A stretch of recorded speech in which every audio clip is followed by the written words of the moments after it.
Milton সমদ্দারের মতো একজন সন্ত্রাস মনে হয় বাংলাদেশে নাই। মিল্টন সমদ্দার মনে হয় সকাল সন্ধ্যা তার বাবা মাকে পিটায়। মিল্টন সমদ্দার মনে হয় তার ওই যে মানে কি বলে বৃদ্ধাশ্রমে নিয়ে নিয়ে মানুষদেরকে লাঠি দিয়ে সকাল সন্ধ্যা পিটায়। কিন্তু আসল চিত্র যদি আপনি শুনতে যান তাহলে অবাক হবেন, আমাদের মতো অনেক শিক্ষিত জন রাজনীতিবিদ বিভিন্ন ভাবে বাংলাদেশে সোশ্যাল মিডিয়ায় অ্যাক্টিভিস্ট হিসেবে কাজ করেও যে ভুল ভাল বিভ্রান্ত তার নামে ছড়িয়েছে, সেটা দেখে আমি অবাক হয়েছি। আমাদের সততাকে নিয়ে আমি প্রশ্ন রাখতে আজকের বাধ্য হচ্ছি যে আজকের আমাদের দেশ কোথায় যাচ্ছে।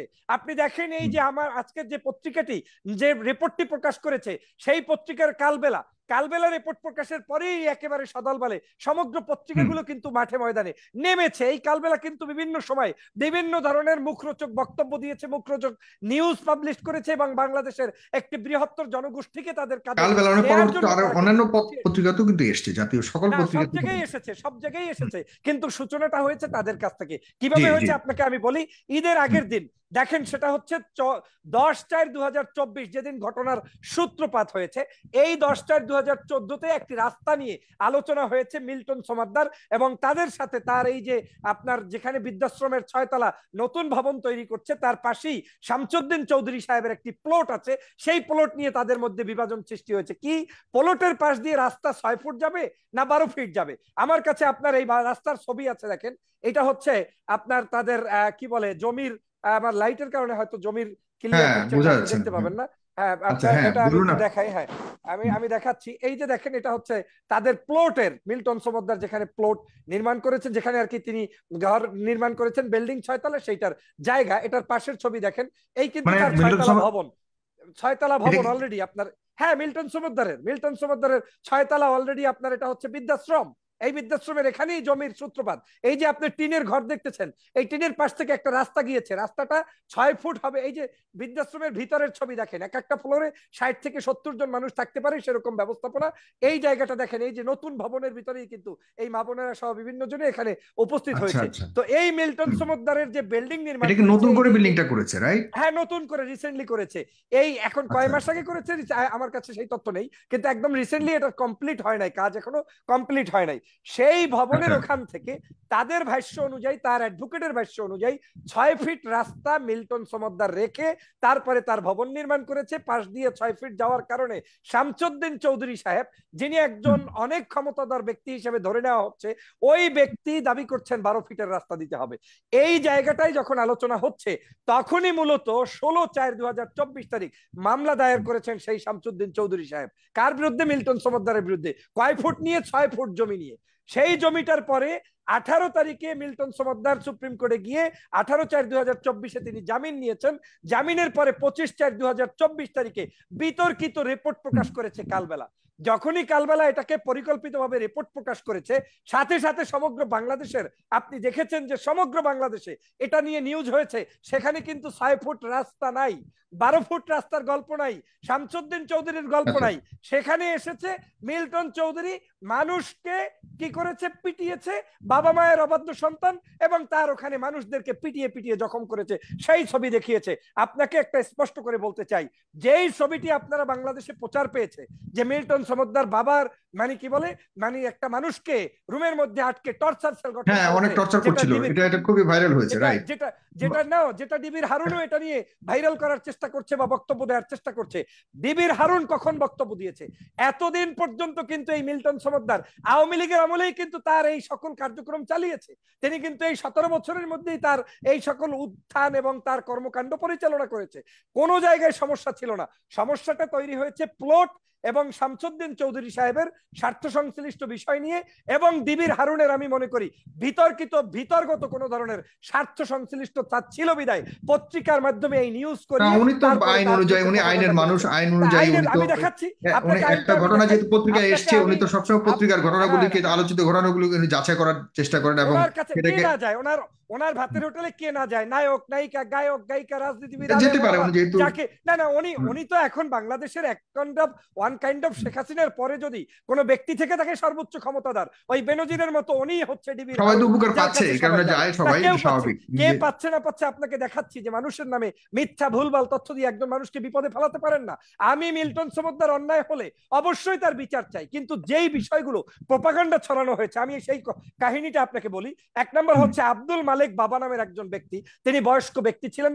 ওই ব্যক্তিকে মিল্টন সমদ্দারের ওইখানে প্রশাসনিক কর্মকর্তারাই রাস্তা থেকে উদ্ধার করে তাকে রেখেছিলেন তার কি বলে এই যে বৃদ্ধাশ্রমে। সেই বৃদ্ধাশ্রমে রাখার পরে 1 বছর কোনটার কথা বলছেন? মানে মারামারির কথা? মালেক হ্যাঁ মারামারির কথা বলছি। যেই মানে মিল্টন সমাদ্দার কাউকে মারছে একটা ভিডিও, হ্যাঁ সেটার কথা বলছি। রাইট, সেইটার কাহিনীটা আমি বলছি যে কেন তিনি কাকে মেরেছেন এবং সেই মারাটা আসলে উচিত ছিল কিনা, কাকে মেরেছেন সেই তথ্যটা বলছি। আচ্ছা, জি সেটা জি, হচ্ছে ওটা খুব ইম্পর্টেন্ট, প্লিজ। আব্দুল মালেক সাহেব নামের একজন বয়স্ক মুরব্বী, তাকে উদ্ধার করে মিল্টন সমদ্দারের হাতে দিয়ে যাওয়া হয়। কিছুদিন থাকার পরে তিনি আবার তাকে পুলিশ আবার তাকে উদ্ধার করে বাংলাদেশের এই মিল্টন সমদ্দারের কাছে দিয়ে যায়। 1 বছর পর্যন্ত মিল্টন সমদ্দারের কাছে সেই আব্দুল মালেক সাহেব ছিলেন অসুস্থ অবস্থায়, চিকিৎসারত অবস্থায়। তিনি তার ছেলে সন্তানদেরকে দেখতে চেয়েছেন। 3টি তার পরিবারে সন্তান রয়েছে, 3 সন্তানের কেউ তার খোঁজ রাখতে আসে নাই। না আসার কারণে এই মিল্টন সমদ্দারের কাছে আব্দুল মালেক বারবার আকুতি করতো, আমার সন্তানদেরকে নিয়ে আসো, একটু নিয়ে আসো, একটু দেখবো, এই করবো, যে কোনো মূল্যে হোক একজন সন্তানকে তার ওইখানে উপস্থিত করাতে পেরেছেন। তখন মিল্টন সমদ্দার সকলের উপস্থিতিতে নিজে আবেগতাড়িত হয়ে তার ওই বাবার এই যে কষ্ট দেখেছেন 1 বছর পর্যন্ত, এবং ওই সন্তান ভালো জামা কাপড় পরে মিল্টন সমদ্দার ওইখানে এসেছেন, তখন তিনি বলেছেন যে কেমন বাবার সন্তান তুমি, যে 1 বছর পর্যন্ত খোঁজ নিতে পারো না, তোমার জামা আছে, তোমার প্যান্ট আছে, তোমার সব আছে। এই বলে তার উপরে তিনি কিছু উত্তম মাধ্যম ওই সময় উপস্থিত মানুষের সামনে দিয়ে তার লোকদেরকে বলে দিয়েছেন যে এই ধরনের অসৎ চরিত্রবান সন্তান যদি থাকে, তাদের বাবাদেরকে যদি এরকম বৃদ্ধাশ্রমে আনতে হয়, এটা কোনোদিন দেশের যুব সমাজের জন্য কল্যাণ নয়। অতএব আমার এই বৃদ্ধাশ্রমে এই সকল দুষ্ট চক্রের লোকদেরকে স্থান দেওয়া যাবে না, তাদেরকে শায়েস্তা করতে হবে। তিনি দেশবাসীকেও কিন্তু আহ্বান জানিয়েছেন এবং ওই ভিডিওটার মধ্যে মেরেছেন নিজে, আবার সেটা কিন্তু ফেসবুকে প্রচার করেছেন।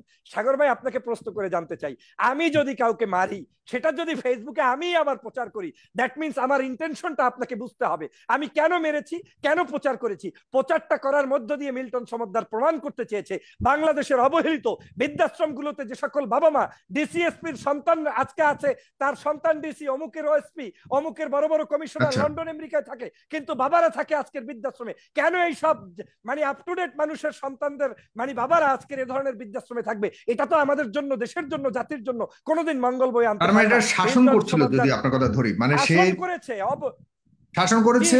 ওই যে বৃদ্ধাশ্রমের বৃদ্ধটি ছিলেন, তার ছেলেকে, সন্তানকে শাসন করেছে, তুমি কেন তোমার বাবাকে এখানে রেখে গেছেন খবর। আপনি রাইট, এবং আপনি ওই ভিডিওর মধ্যে যদি দেখেন, আমি আপনাকে এখানে শো করে দেখাতে চাই না, আপনার এই কপিরাইট ক্লেম খাওয়াতে চাই না। এই ভিডিওতে স্পষ্ট মিল্টন সমদ্দার ওখানে দেওয়া আছে, ওই বাবা নিজে আক্ষেপ করে বলছে, বাবা আমার সন্তানকে মার, আমার সন্তানটাকে মার। একদম মিল্টন সমদ্দার ওই ভিডিওটাও দেখিয়ে দিয়েছে যে তার বৃদ্ধ বাবা বলছে, ওরে মেরে শায়েস্তা কর, ওরে শিক্ষা অর্জন করা, ওদেরকে নিয়ে আস, ওরা আমাকে খোঁজ নিচ্ছে না, 1 বছর পর্যন্ত ফেলে রেখেছে। আজকে আপনি মিল্টন সমদ্দারের কাছে একজন বাবার এই চিত্র একটা লাঠি ব্যত্যাঘাতের কারণে সমগ্র বাংলাদেশে দেখার সুযোগ পেয়েছেন, কিন্তু আপনি আসল চিত্র জানেন না সাগর ভাই। সমগ্র বাংলাদেশে আজকের আমাদের সাংস্কৃতিক ভাবে আমাদের দেশটাকে কোন জায়গায় চলে যাচ্ছে। সন্তান তার পিতার খোঁজ রাখছে না, মাতার খোঁজ রাখছে না। আজকে যেই মানুষরা গুণীজন হিসাবে মানুষকে কদর করছে, আপনি সাগর ভাই নিজেকে প্রশ্ন করেন, আমি ডক্টর ফয়জুল নিজেকে প্রশ্ন করি যে আমি কয়জন মানুষকে রাস্তা থেকে উঠিয়ে এনে তারপরে খাওয়াতে পেরেছি। এখন আমরা দল পেশে কথা বলার কারণে, রাজনৈতিক বক্তব্য দেওয়ার কারণে, সকাল সন্ধ্যা মিল্টন সমদ্দার আওয়ামী লীগ না জামাত না ওই হেফাজত করে এইটা তদন্ত করার কারণে, উনি এখন খ্রিস্টান না হিন্দু না মুসলমান এইটা তদন্তের কারণে আজকের আমরা আমাদের দেশ থেকে মানবতার লোকগুলোকে হারিয়ে ফেলতে বসেছি।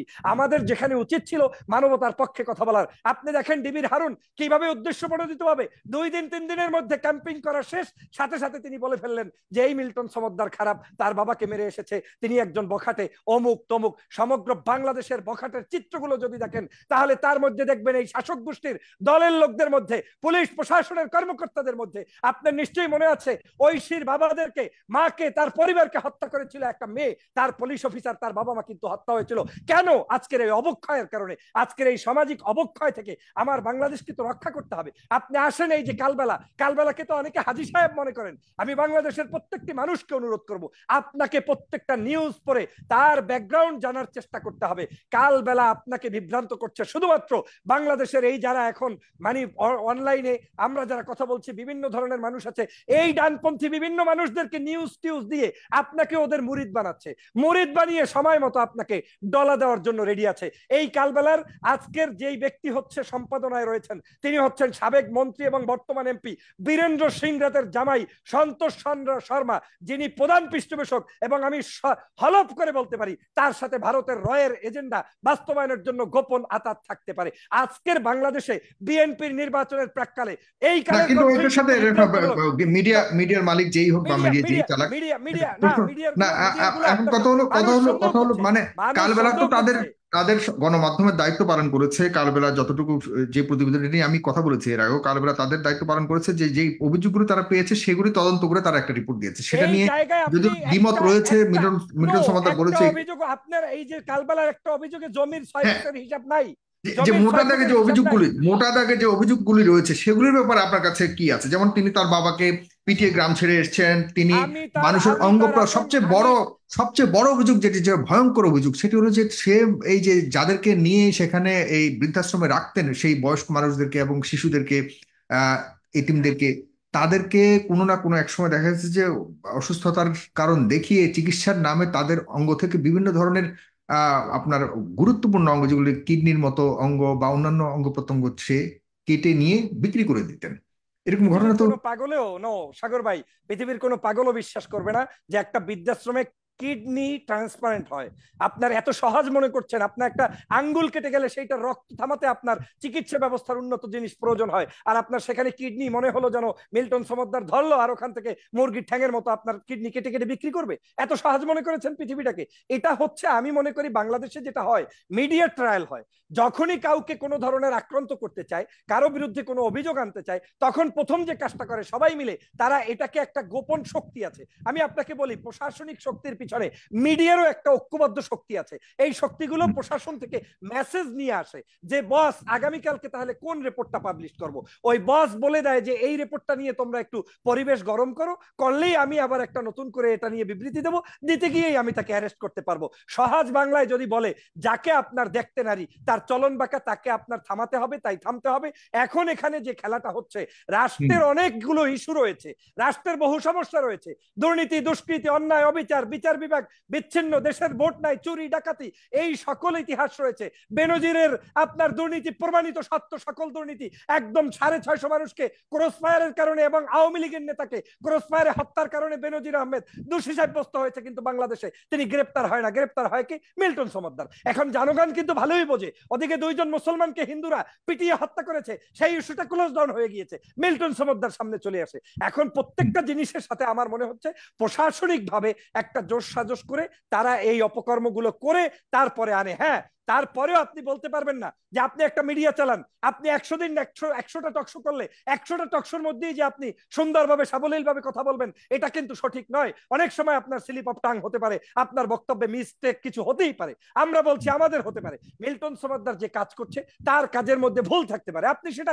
শুধরে দিতে পারেন, বলতে পারেন তিনি যদি গভর্নমেন্টের কোনো অনুমতি না থাকে অনুমতি নিতে পারে, ট্যাক্স না দিলে ট্যাক্স পে করাইতে পারেন, তার যদি কোনো ধরনের অন্যায় অভিযোগ থাকে সেটা আপনি ডেকে নিয়ে তদন্ত সাপেক্ষে ভালো কিছু করতে পারেন। কিন্তু আপনি মিডিয়ার মাধ্যমে সমগ্র বাংলাদেশের চক্ষুকে ভিন্ন দিকে প্রভাবিত করে তারপরে আপনি দেখেন এই